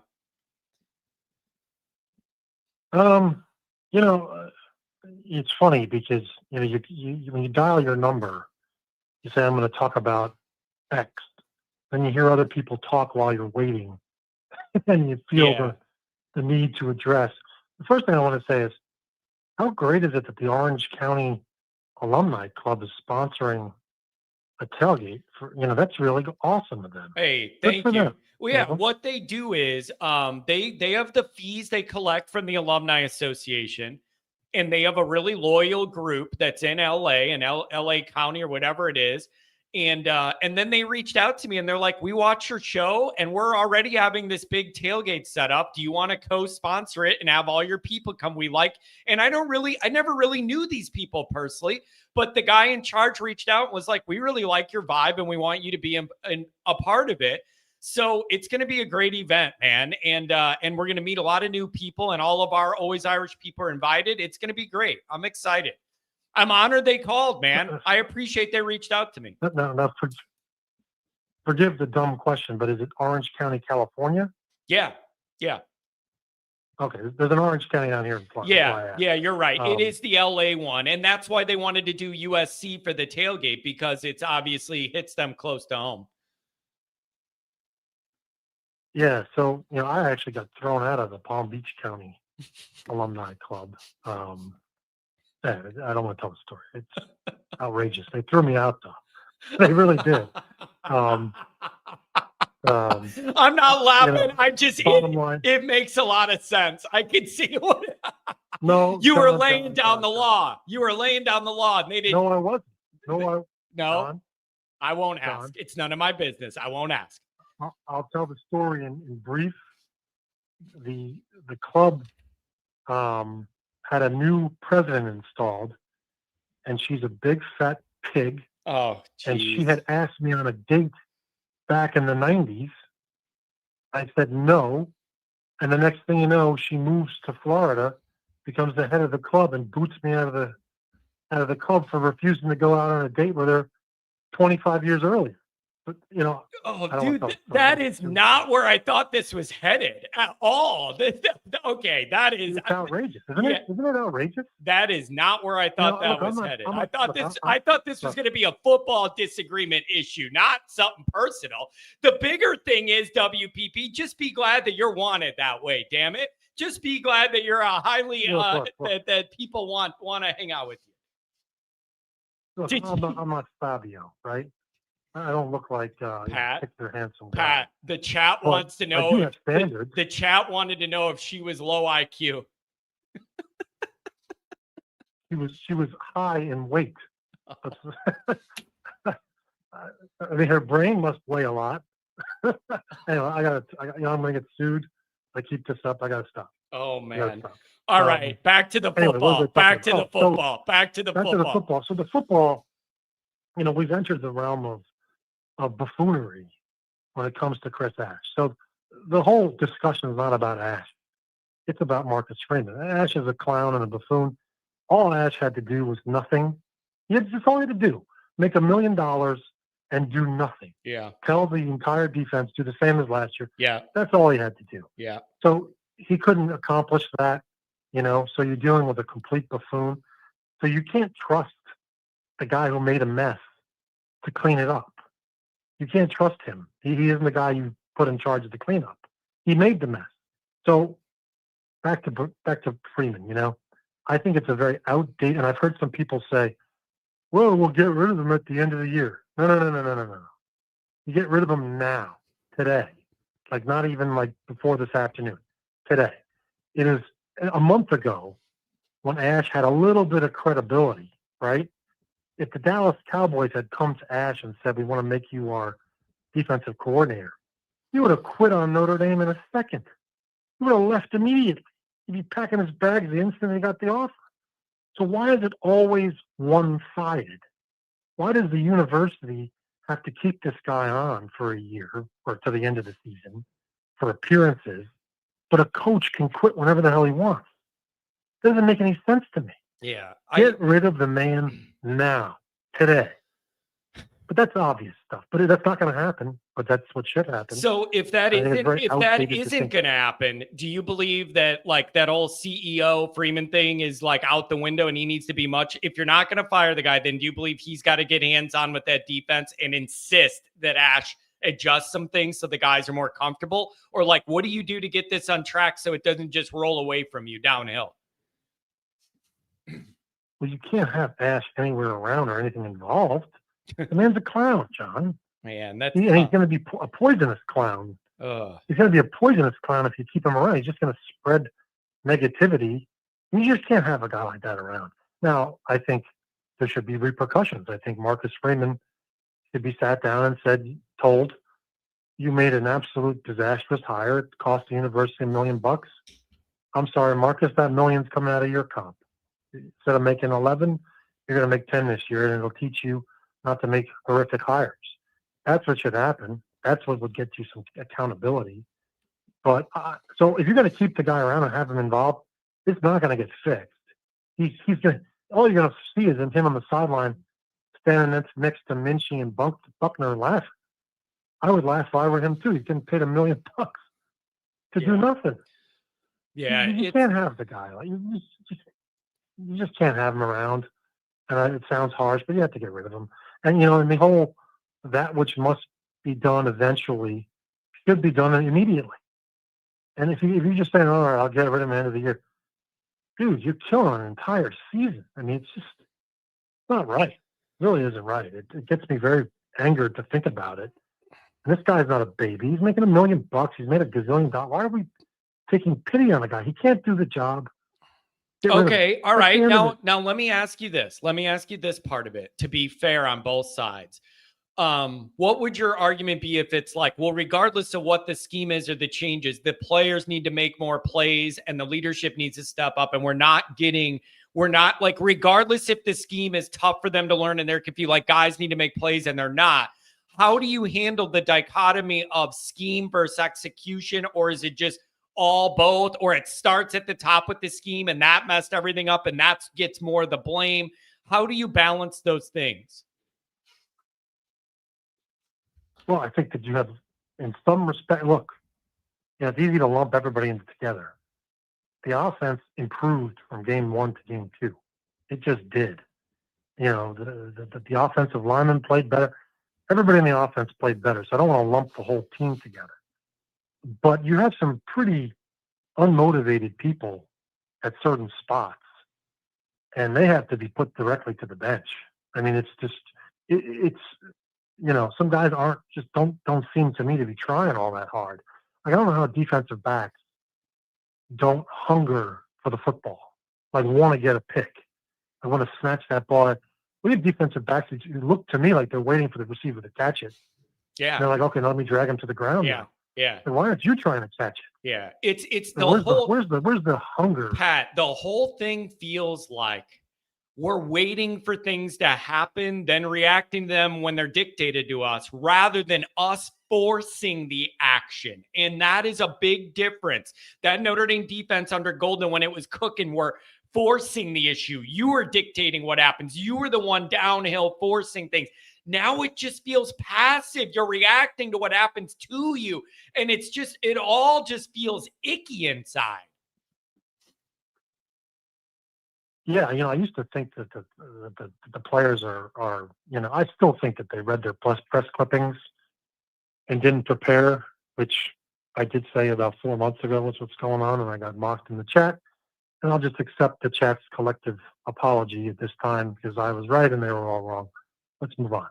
But I now think that, to your point, John, there's a half-second pause between linebackers and defensive backs making their move. And that half second is the difference between making a play and looking like a fool.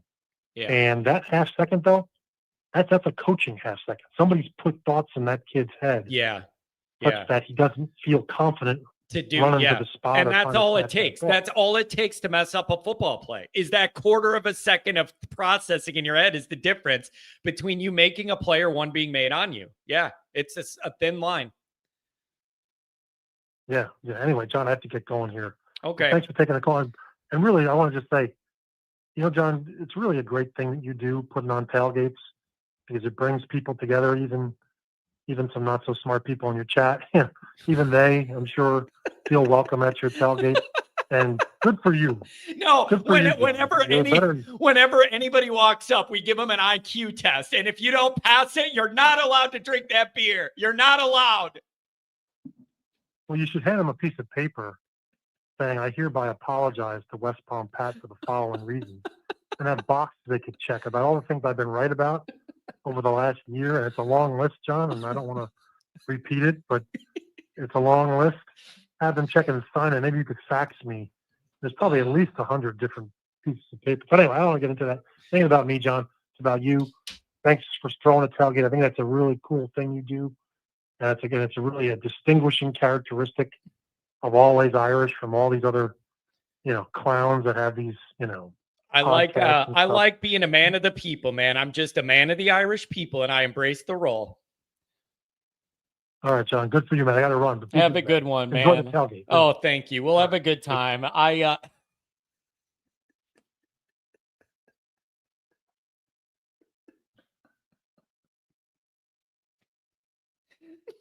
Man, you just never know what you're going to get here. It is the wildest thing, man. You just never know what you're going to get here. It is unbelievable. It is.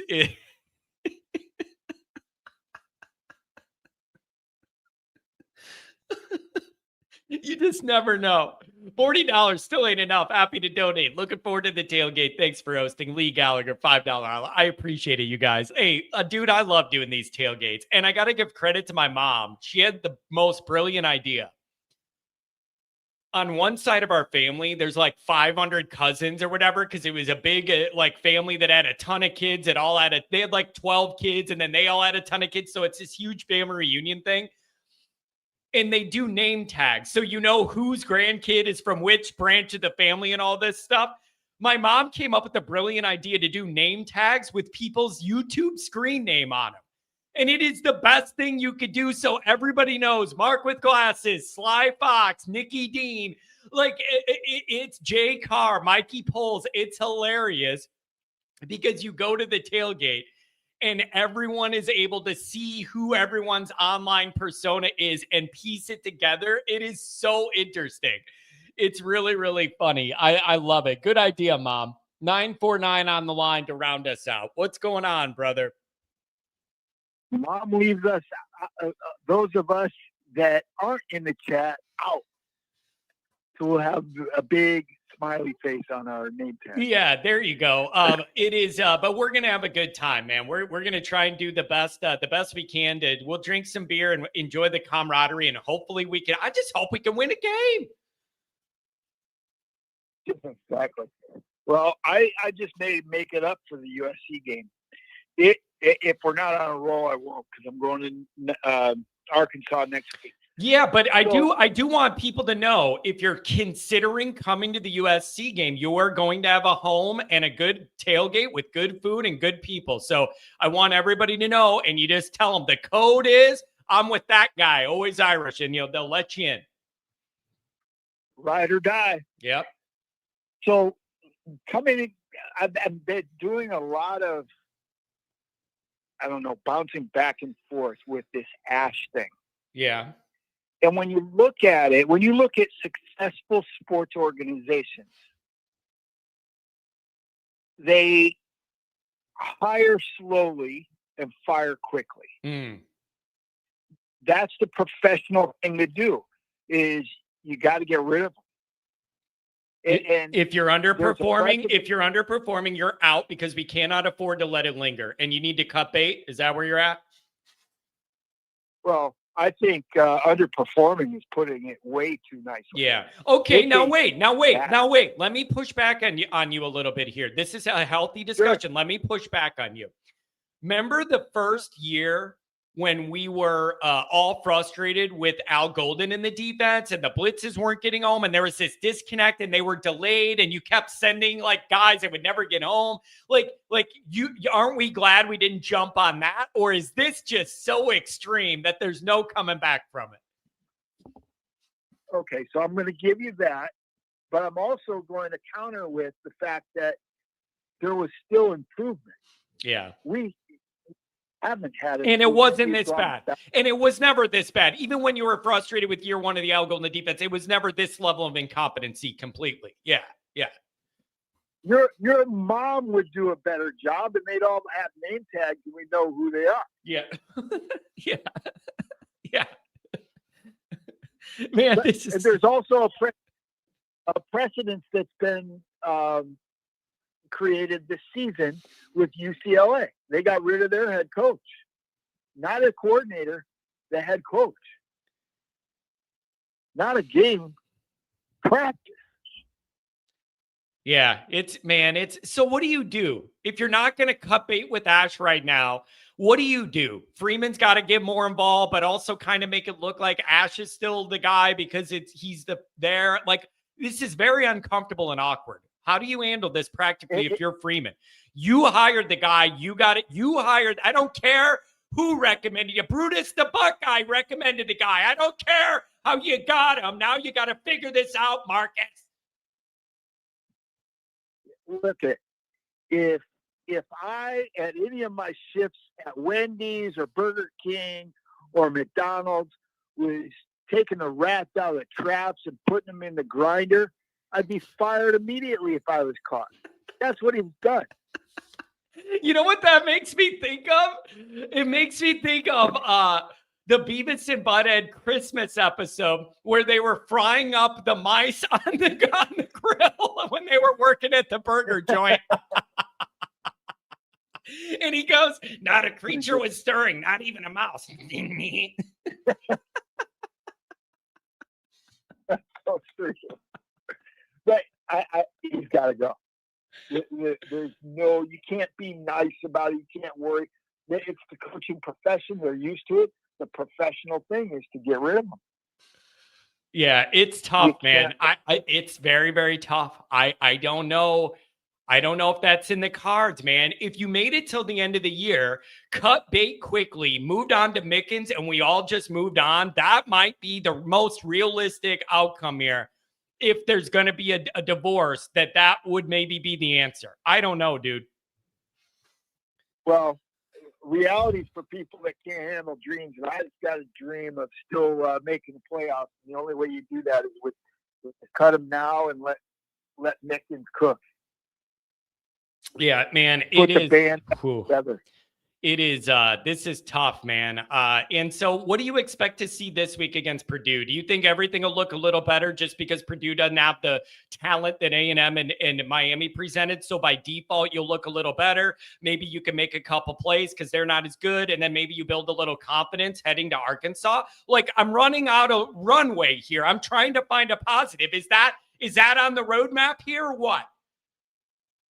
Well, I'm still trying to figure out if you are a sadist because you read all of, or if you're a masochist because you read all of Cade the Man's email, or he wanted us to know.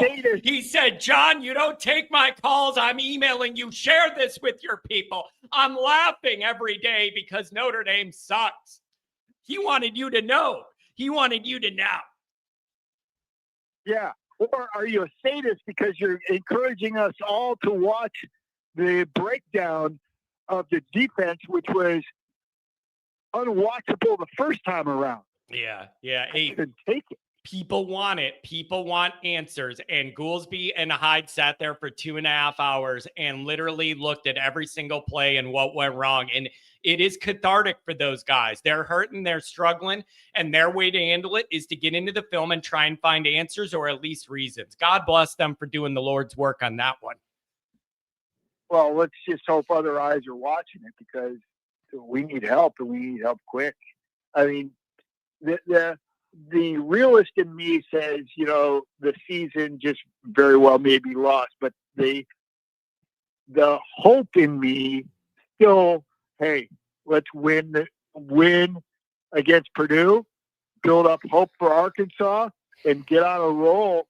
And I think, you know, if we were fortunate enough to well, it's not just Band-Aid. We've got to use a tourniquet to work on this defense to get back to where we all thought. And I'm going to be a little psychotic and switch topics here. right in mid-sentence. During the summer, we all said 10-2, we'd make the playoffs. Now, after seeing the product on the field on the first two games, it's reasonable to think, oh, we're not even going to be that. Yeah, because But here's the pushback on that. Here's the pushback on that. It depends how you arrive at the 10-2. And I don't think anybody figured the 2 were going to be the first 2. And it also isn't just the 2, but it's how you looked to earn them. That's tough. Oh, I get it. And I don't think, I mean, what we were saying in the summer on this show is if we can get through 1-1. And we all said if. Yeah. And then, if we're 0-2, it's going to be really tough. Well, it is going to be really tough. And it got tougher because of what we've seen on the field. But it is what it is. We got to go forward. I bleed blue and gold and sometimes green. So I got to hope for my own sanity that we turn it around. And I think there are a lot of people in that same boat. We get frustrated when we lose and can't handle it. And then we regroup and infuse that hope back in and say, well, there's still a path. Yeah. It may be unhealthy. It may be unrealistic, but it is Notre Dame. Yeah. It's, hey, we'll be out there to tailgate, and rain or shine or depression or happy, we're going to be out there in the morning with our people, man. Hey, thanks for always calling and listening. Absolutely. God bless you. God bless everybody listening, and go Irish. Have a good one. Oh, man. All right, you guys, that's going to be it. I do like this from Andrew Gilmore. Maybe just turn Ash's headset off. You don't have to turn it off, Andrew. You just put it on a different channel. By the way, Andrew, I'll text you back. I got your text. You got a lot going on. I'll get back to you. But yeah, you don't turn off his headset. You just put him on a different channel, and he thinks he's hearing the game and whatever's going on, but he's just not. It's like on The Office when Creed did Creed Thoughts and he thought he was blogging online, but all he was doing is typing his thoughts randomly in a Word document. But they told him it was online and he thought it was like live. That's what you need to do. All right, you guys, thanks for being here. We'll be live on Friday again, obviously. I'll do a full breakdown with Jack Sullivan on Patreon and get that out to you guys. He always researches the enemy. He always does that, and we're going to do that. The first half of the defensive film from A&M is up, and then the second half will go up tomorrow. We're trying to give you guys data and information as much as we can. And thank everybody that's joined the Patreon. That community is growing, and we're really hitting our stride, and everybody has their own lane and their own role, and we all come together. I'm very proud of what that product is turning into, and none of it happens without you guys. So thank you all very much, and have a good afternoon.